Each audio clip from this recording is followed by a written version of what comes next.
গণ্ডির ভিতরে, সেই জায়গায় তার চাচা সহ তাদেরকে বন্দী করে রাখছে। এমনকি এই আবু জাহেল, উতবা, সাহেবা, মুগীরা যারা ইসলামের দুশমন, তারা তাদের সাথে একটু খানাটা পর্যন্ত তাদের কাছে যে লেনদেন করবে সেটা পর্যন্ত বন্ধ করে দিচ্ছে।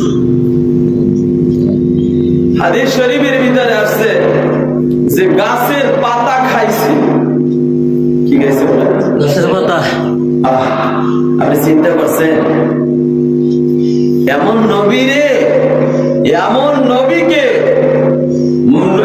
নবীকে গ্রহণ করার জন্য, সেই নবীর উম্মত হওয়ার জন্য নবীরা আল্লাহর কাছে দরখাস্ত করছে, এমন নবীকে কি পরিমাণ কষ্ট দিচ্ছে। এই জুলুমবাজ আদৌ আল্লাহর জমিনে একটা আছে কিনা বলে বুঝলে এখনো পাওয়া যায়। আবু জাহেলের নাতিপতি শাগিরদ এখন আল্লাহর জমিনে আছে, যারা ভালো মানুষদেরকে এখনো কণ্ঠাসা করে রাখছে।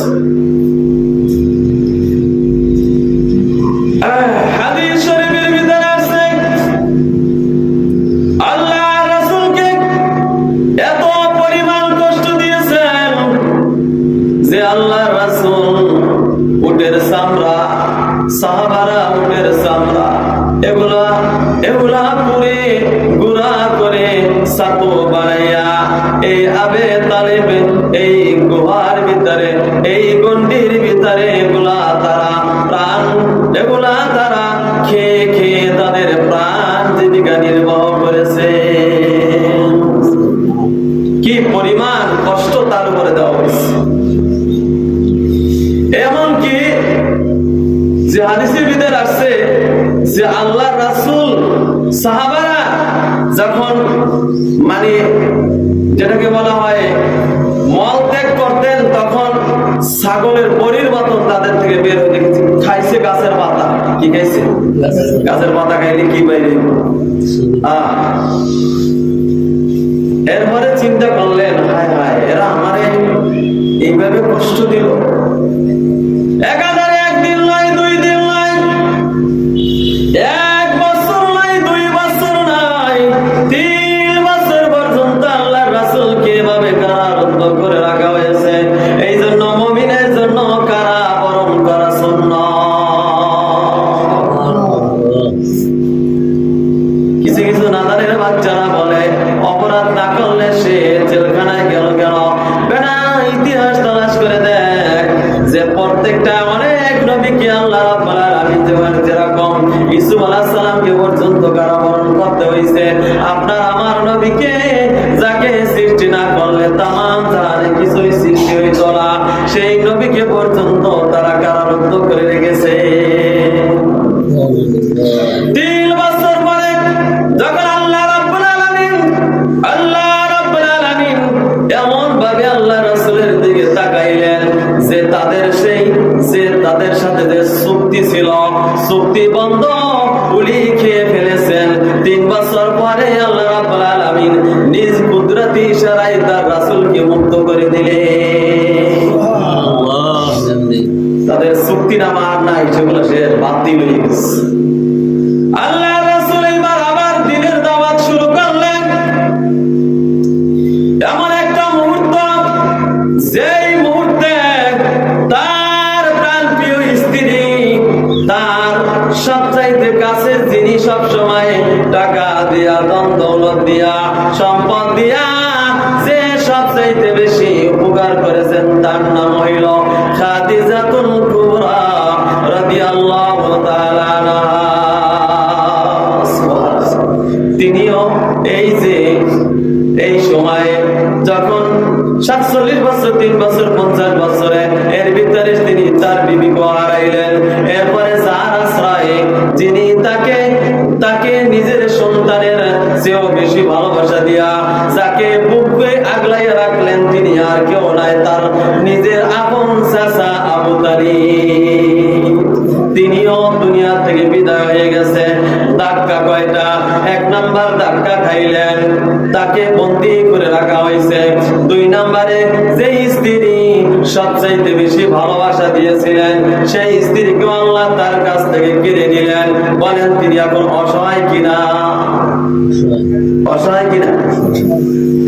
এরপরে যেই চাচা তাকে বুকে আগলাইয়া রাখলেন, সব চাইতে বেশি মহব্বত যিনি করলেন তিনি আর কেউ নাই, নিজের প্রাণ প্রিয় চাচা তিনিও দুনিয়া থেকে বিদায় হইলেন। এবার ধাক্কা খাইলেন কয়টা? তিনটা। এরপরে আল্লাহ রাব্বুল আলামিন এই তিনটা ধাক্কা খাওয়ার পরে এরপরে এমন ধাক্কা আরেকটা খাইলেন, তিনি চিন্তা করলেন তো এখন আমার পাশে কেউ নাই, অবশ্যই দিনের দাওয়াত দিয়া কাউকে না কাউকে আমার পাশে অবশ্যই আনতে হবে। সুবহানাল্লাহ। দিনের দাওয়াত দিয়া যখন মক্কার কাফির বেঈমানেরা যখন ইসলাম গ্রহণ করে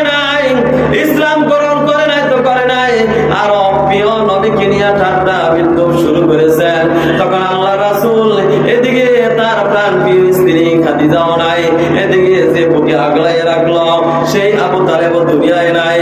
এখন এমন একটা টেনশনে পড়ে গেলেন, মক্কা থেকে তায়েফে রওনা হয়ে গেলেন যে তায়েফের ভিতরে আমার আপন কিছু মানুষ আছে, হয়তো বা তারা ইসলাম গ্রহণ করে নিজের জীবনকে ধন্য করে নেবে।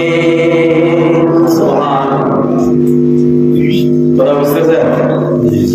তায়েফের ময়দানে যাওয়ার পর যখন দিনের দাওয়াত দিলেন, দাওয়াত দেওয়ার পরে আল্লাহ রাসূল যে বুক ভরা ভালোবাসা নিয়া যে একটা মনোভাব নিয়া তায়েফের ময়দানে গেলেন, তায়েফের মানুষগুলো এত নিষ্ঠুর, আল্লাহ রাসূলের দাওয়াত তো গ্রহণ করে নাই আর আল্লাহ রাসূলকে ছোট ছোট বাচ্চা লিলাইয়া দিয়া আল্লাহ রাসূলকে কত বিক্ষত করে দিলে। ধাক্কা কয়টা? চারটা। সাথে ছিল আর রাসূলের পালক পুত্র যায়েদ ইবনে হারেসা। এই যায়েদ তার পাশে ছিল। এই যায়েদ বলতেছে যখন রাসূলের শরীর থেকে রক্ত ঝরঝর করে পড়তেছে, তখন আমি সহ্য করতে না পাইরা আল্লাহ রাসূলের সেই রক্তগুলো আমার শরীরে আমি নিজে জড়াইয়া দিলাম। কি পরিমাণ কষ্ট কাফেররা তারে দিছে। এই ধাক্কা খাইয়া তায়েফ থাকতে পারলেন না, আবার মক্কায় ফিরে আসলেন। কোথায়? মক্কার কাফেররা এবার আরো টিটকারি আরো রূপ ধারণ করলো, আরো তীব্র থেকে তীব্র বাড়াইয়া দিলেন। দুর্বলতা পাইলে বেঈমান সেই জায়গায় দেখবেন বেশি আঘাত করে, ঠিক কিনা? যেখানে দুর্বলতা সেই জায়গায় দেখবেন মুনাফিক আশ্রয় নেই তাকে আরো কণ্ঠাসা করার জন্য। যখন আল্লাহ রাসূল ফিরে আসলেন, কোন দাওয়াত তারা গ্রহণ করে নাই। মক্কায় আসার সাথে সাথে আবু জাহেল কয়, এ মুহাম্মদ, তুমি না বলেছো তোমার বলে একজন খোদা আছে, সে বলে তোমাকে নবুয়ত দিতেছে, সে তোমাকে মূল্যায়ন করছে, সে নাকি তোমার ইজ্জত বাড়াইয়া দিছে। আজকে তায়েফের ময়দানে এত রক্ত ঝরাইলা, তোমার আল্লাহ কোথায়? সে কেন দেখলো না? কাফেরের তিনকে তো কাফেরের মধ্যে ঠিক কিনা? এই দৃশ্য কি দেখতেছেন? যাকে আল্লাহ রাব্বুল আলামিন নিজের বন্ধু বানাইলেন, খলিলুল্লাহর অর্থ হইল আল্লাহকে যত পারে নিজের জীবন দিও, জান দিও, মাল দিও, রাজি খুশি করার নাম হইল খলিলুল্লাহ। আর হাবিবুল্লাহর নাম হইল আল্লাহ কি পরিমাণ, যত পরিমাণ ভালোবাসা, যত পরিমাণ নিয়ামত দিয়া তাকে ভরপুর করতে পারবে, এই ভরপুর করার নাম হইল হাবিবুল্লাহ। আল্লাহ তাকে খুশি করবে, তার নাম কি? হাবিবুল্লাহ। আল্লাহ তার খুশির জন্য সবকিছু করতে পারে, তার নাম কি? তাকাইয়ে দেখতেছেন যখন টিটকারি করতেছে, আল্লাহ রাব্বুল আলামিন জিবরাইল আমিনকে বলতেছেন, জিবরাইল আর দেরি করিস না। সুবহানাল্লাহ। আমার বন্ধু এই যে মক্কার ভিতরে একা একা বসে বসে কান্না করে, তাকে যে আগলাই রাখলো সেই খাদিজা তার কাছে নাই, তাকে যে আগলাই রাখতো বুকের ভালোবাসা দিয়া আসেন, নিজের পুত্র সন্তানের ভালোবাসা দিয়া যিনি আগলাই রাখলো আবু তালেব তার কাছে নাই। আজকে কাফেররা তাকে ঠাট্টা বিদ্রুপ করতেছে। রাসূল নাইল রিদওয়ান কে বল, আজ জান্নাতের সমস্ত জান্নাত গুলাকে সুসজ্জিত করা